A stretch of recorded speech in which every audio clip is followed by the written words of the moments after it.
เจ้าแล้วมาจนถึงปัจจุบันแต่วันนี้ญาติโยมรู้สึกว่าสุขภาพประคันละ ลงยำบัดลงมาลงต้องแต่ประเดี๋ยวนี้หยุดละก็มีจามมีไอเดี๋ยวนี้ก็หายแซบหายซอยดูเหมือนจะมีเนื้อไข้นิดแต่ก็หายไปละปกติแต่วันนี้ฉันเข้าตอนเรียบร้อยก็ขึ้นไปประชุมร่วมกับคณะสงฆ์6 อำเภอหางดงสัมปตองสระปีดอยสะเก็ดสังกำแพงแม่อ่อนที่วัดหลวงพ่อจังหวัดวัดเจตวันวัดที่หลวงพ่อพระเทพมังคลาจารย์เจ้าหน้าจังหวัดทำงานอยู่ที่หั่นทั้งนอกก็มีท่านนายอำเภอ3 อำเภอนี้ก็ได้โอ้ถึงเรื่องเกี่ยวกับการสร้างพุทธมณฑลอำเภอหางดงสั่งสระปีสมตองรับผิดชอบสร้างถ้ำมหัศจรรย์ใช้งบประมาณอยู่2 ล้านกับ200,000ของบุญสำหรับสังกำแพงแม่อ่อนโดยสะเก็ดพระเจ้ายืนงบประมาณนักแต่มีโยมช่วยเหลือแต่หางดงสารพีสัมปตองไม่มีเจ้าภาพสร้างถ้ำก็เลยคณะสงฆ์จะต้องมานั่งอู้กันว่าต้องขอบอกบุญแก่เศรษฐีผู้ใจบุญช่วยกันในครั้งนี้ถ้าหางดงสารปีสันปตองรวมกันญาติโยมมันก็จะมีหลังคาหมู่บ้านเกือบ300 หลังคา300 วัดนับเป็นวัดสระปีมี78 79สมตองมี114หางดงมี87 วัดเหล่านี้จะต้องช่วยกันบอกบุญแก่ญาติแก่โยมฉะนั้นธรรมาภาพจึงขอเจริญพรญาติโยมรับทราบเพื่อว่าจะได้มีจิตเป็นกุศลพากันไปร่วมกินร่วมทานเบือนตระกูลแก้วกำเนิดตระกูลนี้ญาติโยมได้ร่วมกระทำบุญ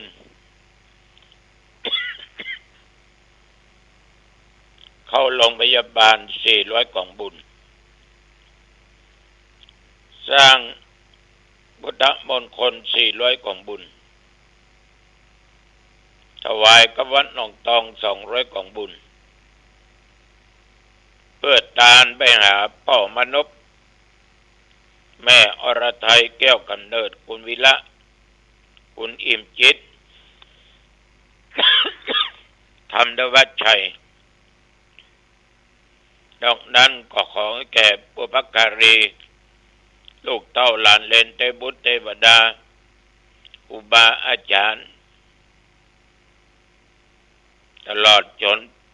เพื่อนร่วมโลกที่ล่วงลับดับขันไปขอบุญกุศลที่ตระกูลแก้วกำเนิดได้สร้างครั้งนี้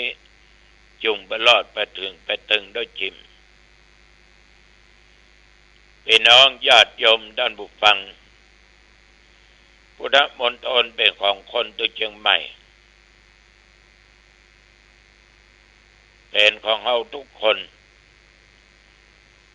ที่จะต้องสร้างขึ้นฉะนั้นถ้าความร่วมจิตร่วมใจคนละเล็กละน้อยมันก็เสร็จได้เว้ยจะได้เป็นที่ใบที่สาที่สักการะสร้างสถานจำลองที่ประสูติตรัสรู้แสดงธรรมดับขันธ์ปรินิพพานสร้างน้ำตกสร้างธรรมหลายอย่างหลายประการขอเมตตาธรรมจากผู้ใจบุญร่วมกับตัวเจ้าหนองตองด้วยนะวันที่10 เดือนสิงหาคม 2567พระตัวเจ้าหนองตองเนงานธรรมสัญจรของคณะสงฆ์สลับปีที่วัดผาเดือตำบลขวมบุงอำเภอสระปีเชียงใหม่พากันไปที่ฮันเนอร์ไปนักๆไปหลายๆร่วมตุลงสร้างพุทธมณฑลสร้างองค์ยานี่จึงขอเจริญพรรับทราบศรัทธาสาธุชนญาติโยมท่านผู้ฟังทั้งหลายคนเราอยู่ด้วยกันในสังคมเนี่ยก็ไม่ได้แบ่งชั้นแบ่งวรรณะแบ่งฐานะมึงคนทุกข์คนจนกูคนร่ำคนรวยกูเป็นข้าราชการกูเป็นผู้ใหญ่มึงเป็นผู้น้อยมึงเป็นคนบ้านนอกบ้านนาในป่าในดอยกูเป็นคนที่อยู่ที่ถิ่นเจริญอาตมาภาพดีใจที่คนไทยเอามาแบ่งชั้นวรรณะกันคุณจะมาจากไหนเป็นคนดีก็เป็นมิตรฮักกันได้เป็นคนหายก็ยังฮักกันอยู่แต่จังปากันลุกันเสียอย่างในสมัยครั้งพุทธกาลวรรณะก็คือฐานะของสังคมในประเทศนั้นๆประการสำคัญในประเทศอินเดียในสังคมของพวกฮินดูมีการแบ่งชนชั้นวรรณะกษัตริย์อันนี้เขาว่าเป็นคนชั้นสูงเป็นคนชั้นราชวงศ์ศึกษาในขนบธรรมเนียมระเบียบแบบแผนการปกครองบ้านเมืองตลอดจนยุทธวิธีและมีหน้าที่ปกครองบ้านเมืองเพื่อรักษาเอกราชความสงบความสุขของประเทศชาตินี่เป็นวรรณะที่สูงเขาแบ่งกันไว้อย่างนั้นวรรณะพราหมณ์นี่ลองมาเป็นวรรณะที่สูงเหมือนกันแต่เป็นนักบวชศึกษาวิชาความรู้ในทางศาสนาตามความเชื่อของตนมีหน้าที่ในการอบรมสั่งสอนสวดมนต์ขอพรจากพระเจ้าแล้วก็ทำพิธีศาสนาต่างๆนี่คือวรรณะพราหมณ์วรรณะแพทย์เป็นคนชั้นกลางศึกษาศิลปะวิชาการต่างๆตามที่บรรพบุรุษเช่นพ่อเช่นแม่เช่นปู่เช่นย่าเช่นตาเช่นอายเพิ่นได้ปฏิบัติกันมาแล้วก็ประกอบอาชีพเป็นคนที่มีความรู้ดีมีฐานะค่อนข้างดีประกอบกับอาชีพเป็นของตัวเองแตกต่างกันไปเป็นต้นว่าค้าขายทำไร่ทำนาทำสวนผลไม้ทำนั้นทำนี้เป็นต้นนี่เป็นวรรณะแพทย์วรรณสูตรเป็นคนชั้นต่ำการศึกษาก็ต่ำฐานะก็ยากจนมีอาชีพรับจ้างใช้แรงงานทั่วไปเป็นคนรับใช้ทำงานทั่วไป แต่เปิ้นจะจ้างชนชั้นนี้แม้จะมีเป็นจำนวนนักแต่ก็มีพละกำลังมีอำนาจพอที่จะยกระดับของตัวเองนั้นเพื่อสูงขึ้นไปทัดเทียมกับวรรณะอื่นได้ก็ยังว่าญาติโยมว่าเป็นอย่างอี้ก็จึงตกเป็นที่รังเกียจและดูหมิ่นของวรรณะถึง3 ชั้นแต่มาดูเมืองไทยเฮานี่มีน้อยที่สุดวรรณะกษัตริย์สถาบันเราเนี่ยบ่ได้แบ่งชั้นบ่ได้แบ่งวรรณะกันใดๆทั้งสิ้นเข้าหาประชาชนทุกหมู่เหล่าจะทุกข์จะยากจะอับจะจนจะดีจะหายคุณจะนับถือศาสนาใดๆพระบาทสมเด็จพระเจ้าอยู่หัวและพระราชินีตลอดจนพระบรมวงศานุวงศ์เสด็จไปทุกคนทุกแห่งช่วยเหลือทุกแห่งทุกคน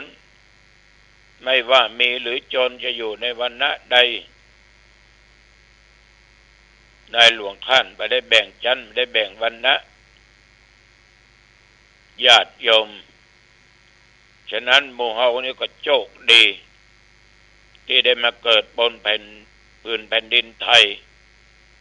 มีชาติที่เสมอกันศาสนาที่เสมอกันมีสถาบันมหากษัตริย์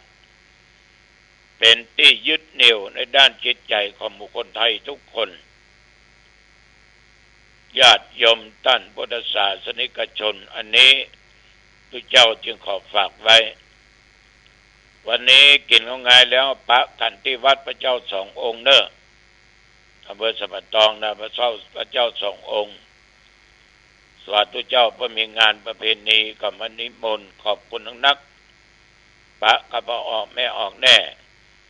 ที่วัดพระเจ้า2 องค์กินของงานแล้ววันนี้เอาละโอจาไปมาหันว่าเป็นเวลาพอสมควรอายุวันโนสุขังพลังพบกันใหม่ในโอกาส